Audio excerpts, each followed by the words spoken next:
நான் என்ன கேட்கிறேன்னா, இந்த அதாவது ஒவ்வொரு மாவட்டத்திலும் குளங்கள் இருக்குங்க. ரெவன்யூ மினிஸ்டர் செங்கோட்டையன், நீ ரெவன்யூ மினிஸ்டர், நீ கணக்கு எடுக்கணும். இப்ப வந்து தண்ணிக்கு கெஞ்சிரும் சார் தண்ணிக்கு கெஞ்சிரும். இப்ப புஷி ஆனது போனார்ல, புரியுங்களா, பகனக்காடு தூர் வர போறேன்னு.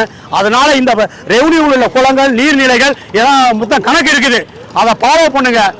எதை ஆக்கிரமிப்பு பண்ணியிருக்காங்கன்னா அதை எடுங்க. மக்களுக்கு குடிநீர் பிரச்சனை அதிகமா இருக்கு, காசு கொடுத்து வாங்குற நிலைமை ஆயிப்போச்சு. புரியுதா புரியலையா? நான் கேட்கறதுக்கு பதில்.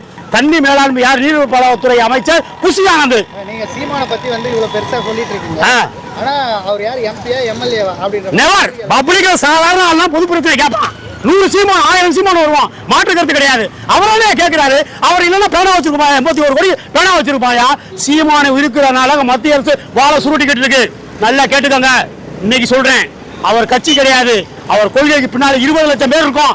இன்னும் அது 40 லட்சம் ஆகும், 1 கோடி ஆகும். இந்த கூட்டமைப்பு இந்த ஸ்டேஜ்ல பேசிட்டாங்க. இன்னைக்கு ஒரு தமிழர் கூட்டமைப்பு ஆகி போச்சு. கட்சி அங்கிட்டு வைங்க, தமிழ் தேசியத்தை பார்க்கணும். இந்த மண் வளம் மலை வளம் எல்லா வளமும் அழிஞ்சு போச்சு. யார் கொள்ளையடிச்சாலும் நம்ம பறிப்போம். இடி ரைட் என்டோர்ஸ் டிபார்ட்மெண்ட் எல்லாம் தேவையில்லை. நம்ம தமிழ்நாட்டில் உள்ள ஒவ்வொருத்தரும் எல்லாம் அரசுடன் ஆகும். சீமான் என்ன சொன்னார்னா, இலவச குடிநீர் தரேன், புரியுதுங்களா? இலவச கல்வி தரேன் இருக்காரு, இலவச மருத்துவ தரேன் இருக்காரு. இது 3 தர சாதாரண விஷயம் இல்லை. 36 லட்சம் வாக்கு வந்து 19 லட்சமா சரிஞ்சிருக்கு. ரைட், ஓகே, நிறைய பேர் விளையாடுறாங்க. ரைட்டு, அது கரெக்டான பாயிண்ட். நான் சொல்றேன் சார், காசு சம்பாதிக்க இயக்க சீமான் கட்சி இல்லை. நான் சொந்த செலவை போட்டு வந்திருக்கேன். எனக்கு 1500 ரூபா நான் சொந்த காசை போட்டு வந்திருக்கேன். இவருடைய கொள்கையை பிடிச்சிருக்கு. எதிர்கால சந்ததிகள் நீங்க நிம்மதி அந்த பூமியில வாழணும், எல்லா வளத்தையும் பெறணும் அப்படிங்கிற ஒரே கொள்கையில் அவர் இருக்காரு. கூட்டணிக்கு போறதான் 1000 கோடி 5000 கோடி வாங்கிக்கிட்டு சீட்டை வாங்கிட்டு போயிருப்பாரு. ரொம்ப பேர் உதயநிதி போயிட்டாரு, ஸ்டாலினோட சேர்ந்துட்டாரு, கட்டி பிடிச்சிட்டாரு, ஸ்டாலின் வீட்டுக்கு போயிட்டாரு. தவறான பேச்சு. இன்னைக்கு எல்லா கட்சியிலையும் கூட்டணி ஒண்ணு சேர்ந்துருக்காங்களே, இதை தப்பா பேச முடியுமா? பேனா வைக்க கூடாதுன்னு சொன்னாச்சு, பேனா வைக்கல. பரந்தூர்ல கட்டினா உடப்பேன்னு சொன்னோம், அங்கேயும் வைக்கல. சீமான் வந்து ஒரு கொள்கை தலைவர். அவர் கொள்கைக்கு இந்த தமிழகம் என்னைக்கு சார்ந்து நிற்கும். இப்ப அவ்வளவு பேர் பேசினாலும் எல்லாரும் சீமானை கட்டி பிடிக்கிற அளவுக்கு பேசுறாங்க. அதனால வந்து இந்த கூட்டமைப்பு தொடரணும். இந்த தமிழ் தேசியம் அழிஞ்சு போச்சு. சொல்லுங்க.